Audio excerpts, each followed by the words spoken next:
Hi, Lisa. Hello. Not under the best circumstances, but here we are. Here we are. Yeah, I was gonna say, first of all, I'm just so sorry that we're meeting under these circumstances. It sounds like it's been kind of a rough evening. Yeah. My name is Sarah, and I'm a social worker here in the emergency room. And my role is to support you and your family in trying to get a handle on what happened tonight and how this came to be and what can we do to help you so that this doesn't happen again. I could sure use that kind of help right now. Yeah, it sounds like it. You're not alone. This happens often. So just know that this isn't anything that's new to me or is out of the norm. So I'm used to having these conversations with people. It's part of the aging process and being a caretaker. And so mostly I just wanted to start by getting your perspective on what happened tonight. If you can tell me, got a little bit from the nurses and a little bit from the EMTs when they came in, but I would like to hear what your perspective is on what happened. Sure. Well, I like to go over to mom and dad's in the evening just to make sure that everything's okay and that they're on their way to relaxing for the evening and getting prepared for bed. And when I got there, mom hasn't been able to do much for dad because she's recovering from a fall. And my siblings that would normally be helpful are dealing with things in their own lives that, I seem to be the one that's most available to check on mom and dad on a regular basis right now. And when I got there, dad was just at the beginning of getting kind of agitated, which he does from time to time for no apparent reason, really, except maybe it was what they call twilighting. Yeah. Because it was evening. And he got kind of belligerent and he was determined that he was going to go outside. And I stopped him in the doorway because it's getting dark and I really worry what could happen to him in the dark because nobody would find him in the dark except who was looking for him. And there's just too many dangers out there. And he's too incapable of taking care of himself that way.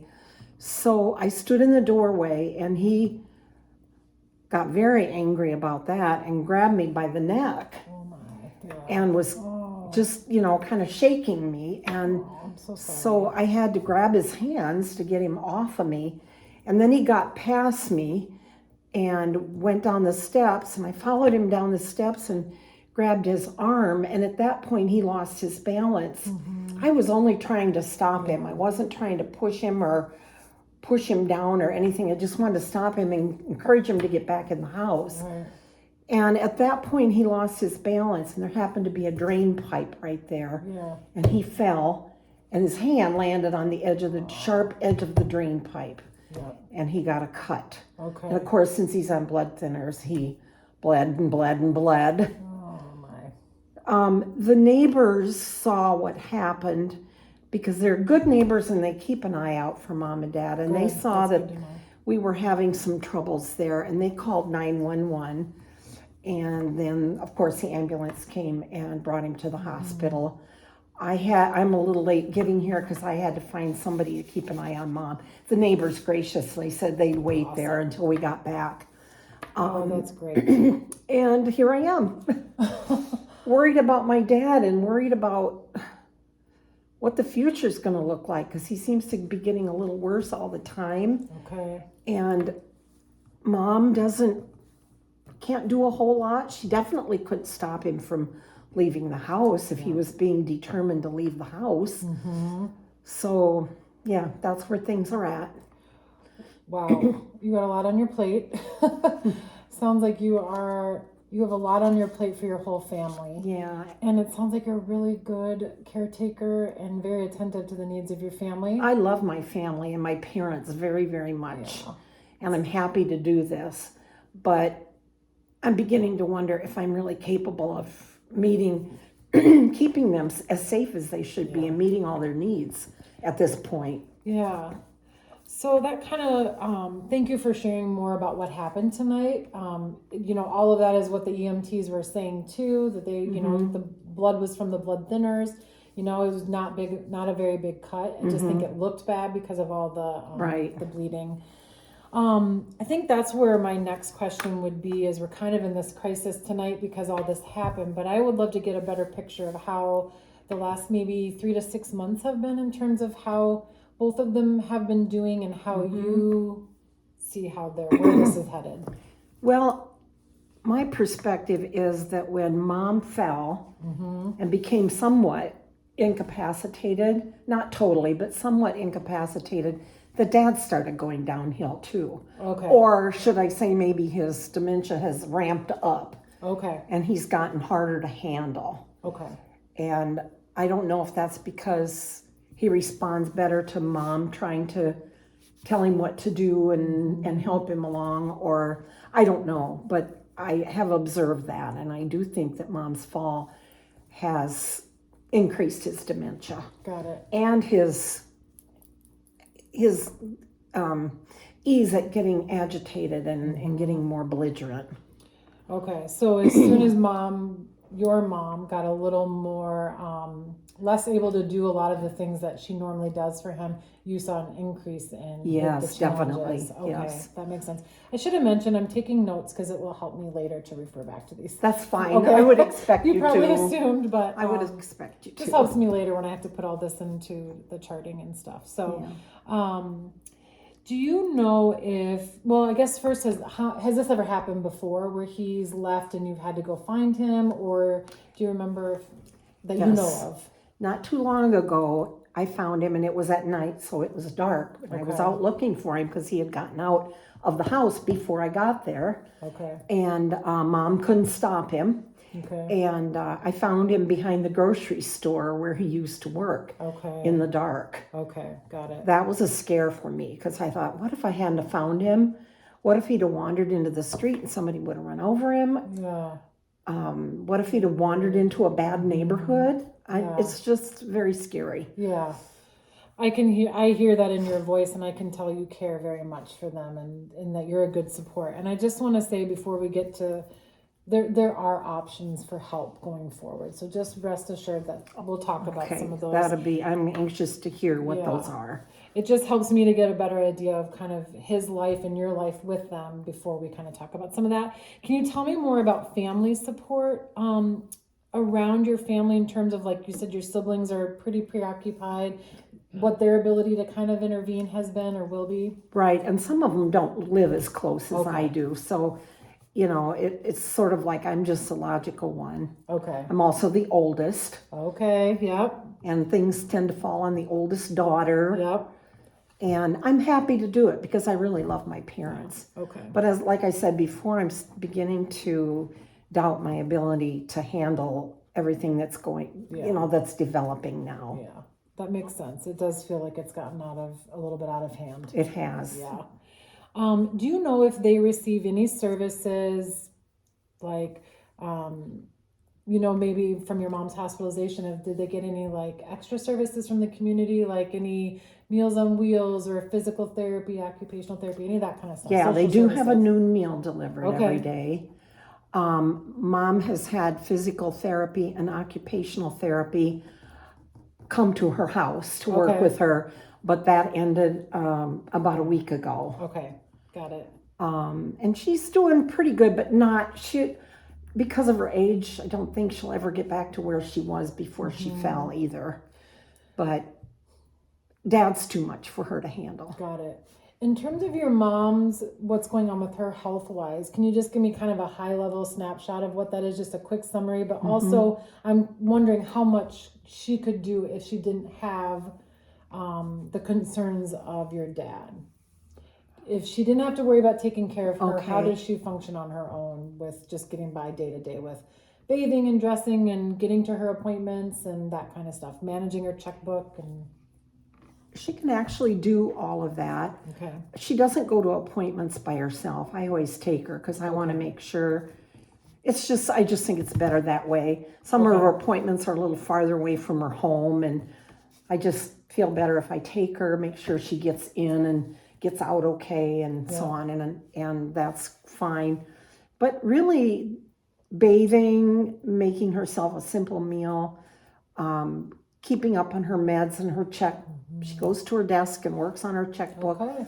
She's pretty self-sufficient She that is. way. I think she would still need, I would still want to see her get a noon meal and have somebody checking on her each day.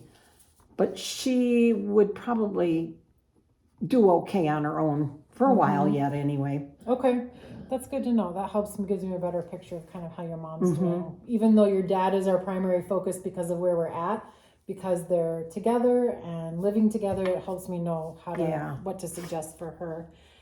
What do you think your parents need if they were to stay in their home? Do you think that's possible? I guess I'm looking for your feedback on that. Do you think there's any supportive services or things we could put in place to keep them in their home, or do you feel in your gut that at this point this is too much for them to be alone? I think mom would be okay alone for yet a while. I'm just concerned about her safety. Dad has never been aggressive towards her, but that doesn't mean that won't happen. I think that could happen in the future. And of course, I'm concerned about Dad's safety because he seems to want to keep getting out of the house, and Yeah, that is concerning. he's not capable of being out of the house on his own, especially at night. Excuse me. Yeah, no, it's okay. Take your time. So I can't see how Dad can continue to be at home Yeah. with mom. Got I it. think mom would be okay, but I think she'd be okay to go to some kind of a facility too, and maybe still be with Dad, but there would be some, I don't know what that would be, but there would be somebody else that would be kind of in charge of them, and Dad would be kept safe, Yeah. and mom Yeah. too, really, for that matter. Yeah, I think that's a great kind of segue into kind of my thoughts and my role here is to kind of help you problem solve some of this and point you in the right direction. I'm an emergency room social worker, so I'm only with you for this short time right now, but I can definitely point you into the right direction for resources and support and follow up with you over the phone too, or email if that's better for you. Basically, I think where I'll start with this is I think it's worth considering bringing your mom into the picture to have some conversations around whether what she feels would be a best next step for, and actually your dad too, probably. We'll see how that goes, knowing that might not go Yeah. well.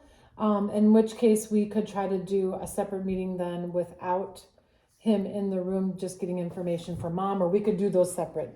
Yeah. We can figure out whatever you Yeah. think is best. I think Dad is not really fully with it enough to be Okay. of much help. Okay.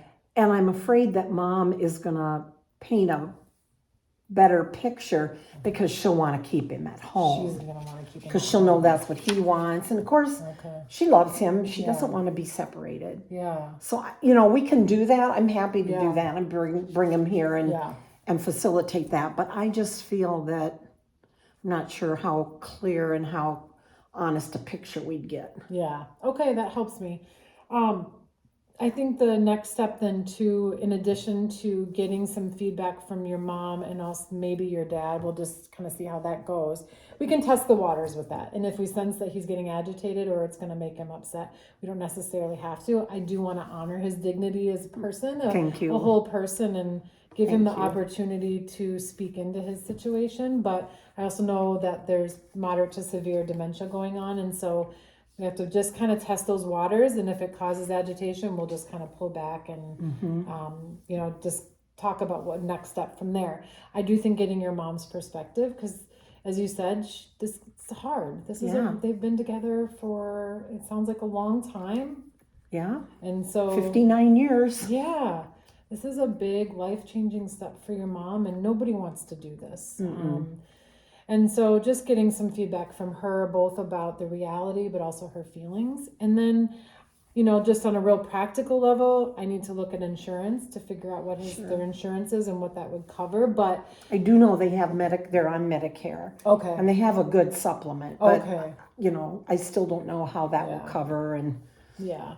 I'll let you figure that Yeah, I out was because I gonna don't say. know all that stuff. I will say I've spent a lot of time, it's a very confusing process. And so that is something I can do to alleviate some of the burden on you and your family. And so, kind of what some things that come to mind are, there are facilities that are equipped to provide the safety and care that your dad might need right now. They have to assess him, but based on what you're telling me, I have some gut feeling that perhaps he will qualify. And, it's a hard thing to even say to you because that's a hard transition for families. It is, but this has been coming on slowly, and I knew it was going to get to a point where there'd have to be some big changes. Yeah. So I'm okay with it, and I'm determined to deal with it. Yeah, it sounds like you spent a lot of time thinking about this already. I have. Which just, again, shows how much love and care you have for your family. And then I think for your mom, it sounds like, just getting her some supportive services from the community to keep her at home. If that's what she wants. There are those services available. And the other thing too is there are assisted living facilities, which are kind of one of the first steps for some people when they leave their homes, where they just get someone who's just checking up on them every day, making sure they're getting their medications. A lot of what you've been doing, basically. But again, insurance, we'd have to look into that, and also whether or not that's something your mom wants to do. Yeah. What if she really wants to go with him or be with him, but it can't be at home? Is there some kind of a situation they could be in where she could be with him, but yet, and see, they don't have a lot of savings and things like that. They have some equity in their home, but where she could be with him, that it would be paid for by Medicare. Yeah. Do you understand what I'm saying? I do. The answer to that question is very complicated. Oh. Because Medicare Sorry. is so complicated. No, it's okay. I'm glad you asked it, because it can be a real burden on families when they're already dealing with a situation to try to navigate the system. That is my role. That's why I'm here, is to help you. I'm so thankful for that. It's not an easy, oh yes, there are answers to that. It's complicated. And some of these answers are hard for me to say because they're not what families want to hear, but this is the system we're in. And especially with limited assets, that can sometimes be difficult because some of these things you have to pay for.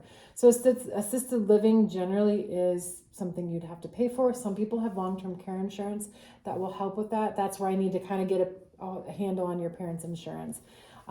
If that doesn't work, there are community services, pretty good, robust services that can keep your mom in her home longer.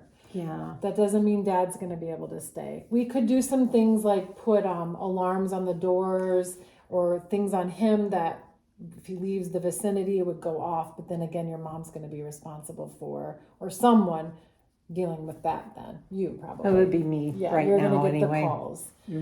And so, he's kind of on that, in my, opinion, again, we'd have to do a little further assessment with him, but he's kind of on that border of being able to stay home safely for his own safety and your mom's. Yeah.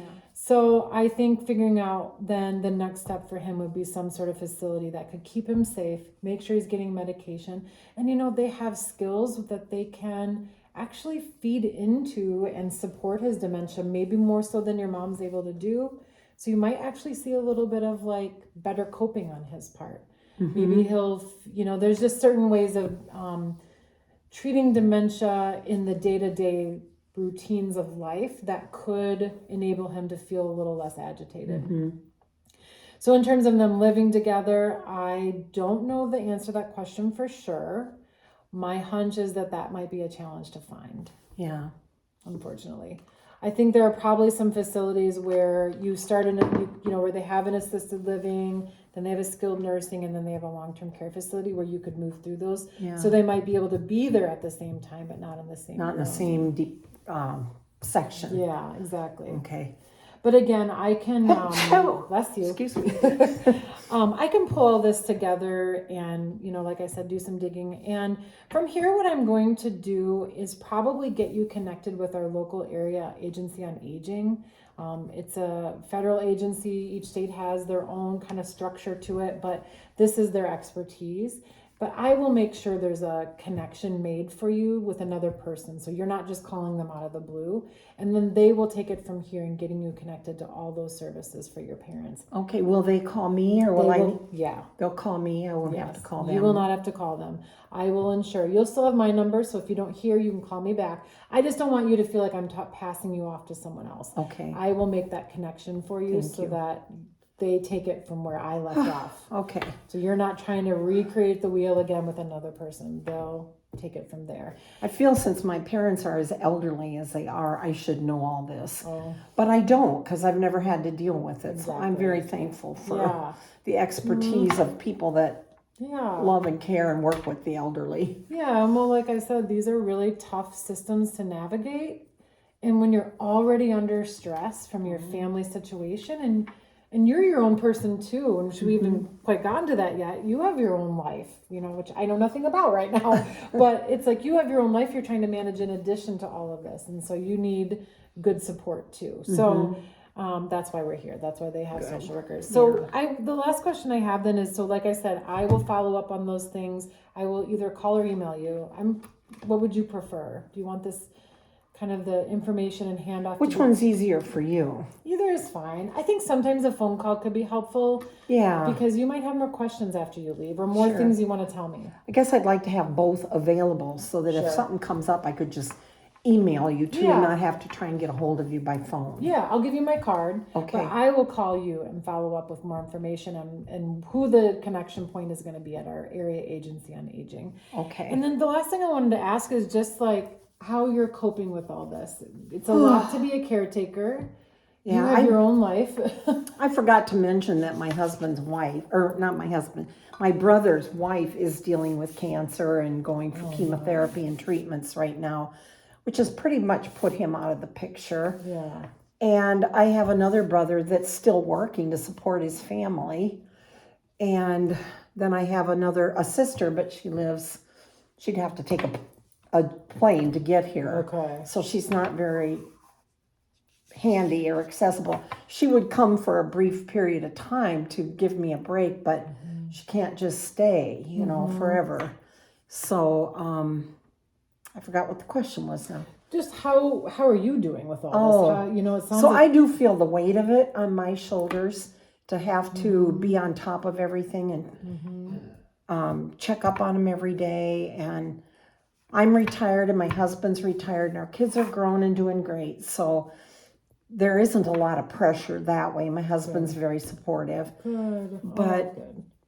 sometimes I do feel like I want my life back. Yeah, I can understand that. I want to be able to go somewhere for a few days with my husband and things like that. Yeah. And I guess I could do that because my sister could come for a few days, but I hate to ask her to buy plane tickets and come back when, so we can go have fun. But yet it's kind of important for me as a caregiver to not to feel like I can do that if I need to. Yes. I just, from an outside perspective and being in this field and seeing lots of families go through the same kinds of situation, I just want to say that is valid, that you do need to take care of yourself. It's a very cliched thing to say, and a lot of times doesn't really mean a whole lot to people, but it is okay for you to, and healthy for you to put on your own oxygen mask before you help your parents. They would say that on the planes, like taking time away. And, maybe this next step, depending on how your mom is with all of this, if getting some extra support for him, and if he does end up being in a facility where there is more support, that will give you some of that life back that you really need. The other thing I feel is mom and dad are getting quite elderly and I don't know how much longer I'll have them. And I want to be with them as much as I can and make their life as pleasant and easy as I can right now for as long as I can. Yeah. And so that makes it a little hard for me to take off and take care of myself because then I'm not there to see that that's happening. So, yeah.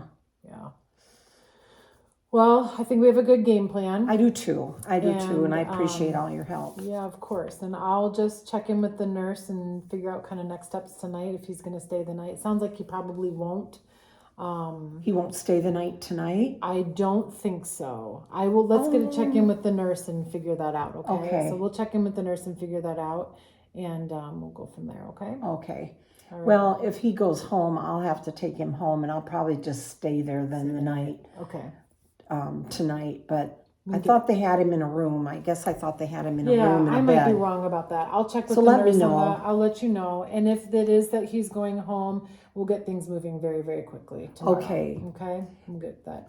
And then if he stays the night, I'd like to know that too, because I'll go home. Yeah. and then He's you in get good home. hands. Yep, exactly. And it sounds like they have great neighbors with your They mom do. too right now. They and stuff, do. Too, so. Yeah.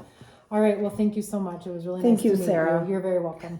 Thank you. Take care. Looking forward to working with you, and I think it's going to